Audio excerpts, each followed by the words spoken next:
thinking, oh, we're at all-time highs. We can't short at all-time highs. Bro, you're cooked, dude. You're actually fucking cooked. Like, whoever told you that is brain dead.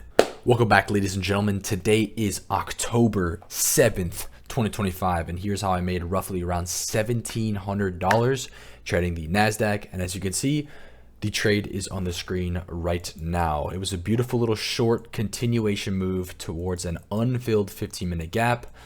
But as you can see, I was not expecting the market to drop this much, and we actually extended another, I think, 100 points, 200 points afterwards, taking out almost every single draw that I had laid out, which is equilibrium, 15-minute intermediate low, Asian lows, London lows, and then London lows of the previous day.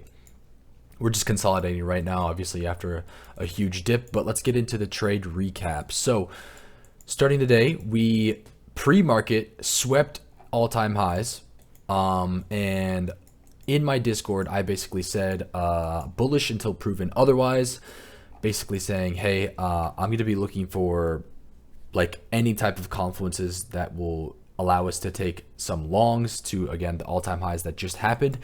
And as you can see, we didn't get anything actually. Market opened and we just chopped for a very, very long time. So at market open, we were chopping, and I actually gave a signal to my chats basically saying we are ranging in the market. I'm off in 20 minutes. If you are still trying to look for a trade, the best thing I would suggest is to wait for a range breakout and then take a trade in the opposite direction. If you're not looking for a trade, I understand the market is if you are looking for a trade, understand the market is unprofitable and we are ranging. Wait for either New York PM or the range breakout. We'll update you guys if there's anything trade safe. So market open, we were ranging. Range high right here, range low right here, 15-minute intermediate low that I used for my TP1. We broke out and took out this 5-minute high or range high and created an SMT with this. This happened at basically 5 minutes after I got off streaming. And we had an SMT at this high with ES, which was these two candles right here. After that happened, I was on my phone. I was getting ready to go to the gym, and I saw that there was a 2-minute inverse that happened right here, actually. Let's see if we can get it.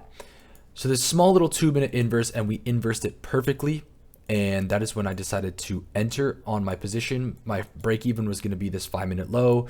First TP was, again, this 15-minute intermediate low, and then the third was this 15-minute unfilled gap that was right here. I was going to have another extension at this low, but with ES there was just London lows to target, and I didn't want to be too outgoing and, you know, cut my position, like take 5 cons instead of 10 at this last low, just so I could preserve more cons later for this other low. And then, you know, we reverse out of there and I don't have, you know, I get break even. I only have 5 cons in profit.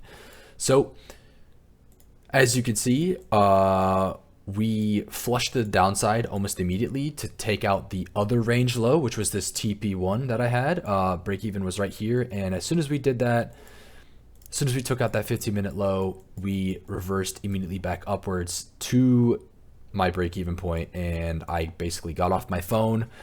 And then almost immediately after, if I can show up again, there was a 3-minute inverse gap that happened right here. And I was on my phone and I was getting ready to gym. I was eating my pre-workout and I was heading out the door. And I was like, okay, there's a 3-minute inverse fair value gap.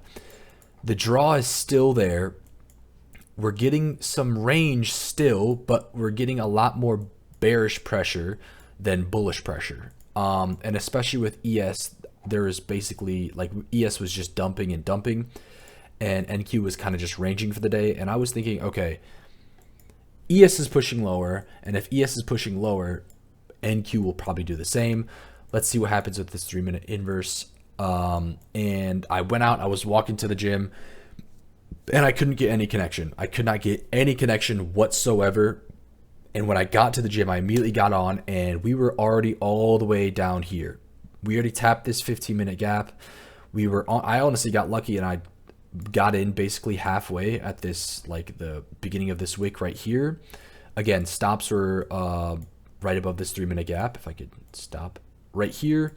And I had, again, full TP was at this 15-minute unmitigated gap. And we just flushed it almost immediately once I got to the gym. I took a trade, like as soon as I got in, Wi-Fi on, took the trade. We came back up for a bit.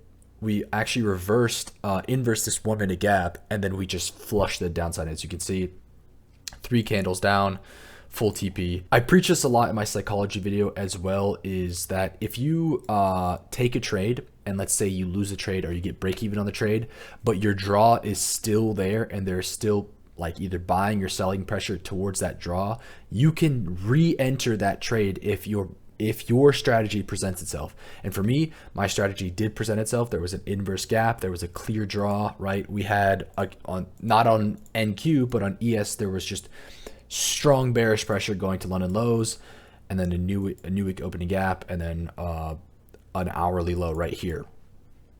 With that being said, I did enter this trade. I took the same risk that I usually take, and I ended up the day with basically 2 W's under the book. And again, like if you're gonna be thinking, oh, why did he take this trade when we were chopping, we were ranging, we were doing all these things.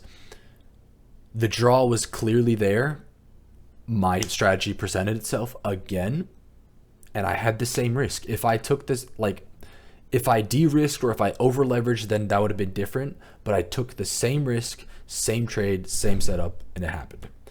So, obviously, I missed the main trade that happened, which was just another 200-point dip after sweeping this 15-minute all the way down to the new week opening gap, which was like I didn't even think was possible. But like, we took out, like I said in the beginning, London, Asian, London, 15-minute intermediate, all the way down to the equilibrium of this entire range right here. Let's see if I can mark it out. Equilibrium of the entire range, and I just took my small piece and I got out of the markets. I know a lot of people have been blowing their fundeds because of this choppiness, and it's just patience, trust in your strategy, and understanding the draws and seeing what the markets are giving you. I know a lot of people as well wanted longs after like an inverse gap out of this range, which is just really dumb, because if the market isn't giving you signals to go long, and if you're just thinking, oh, we're at all-time highs, we can't short at all-time highs, bro, you're cooked, dude. You're actually fucking cooked. Like, whoever told you that is brain dead. You have to go off of what the market is giving you, and not some fucking stigma that, oh, we're at all-time highs, we cannot go short. You have to look at what the market's giving you.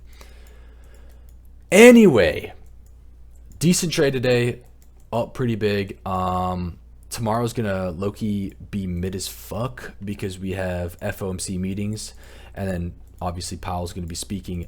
But on top of that, because of the strong extension downwards that we had, sweeping out equilibrium of this range, tapping into the new week opening gap, I wouldn't be surprised if we were just kind of ranging tomorrow, either in a 4-hour gap or an hourly gap. But yeah, pretty easy W. But besides that, I love and appreciate you guys, and I will see y'all in the next trade recap, trade psychology video, any of that good stuff. But again, decent trade. Love and appreciate you guys, and I'll see you then. Peace out.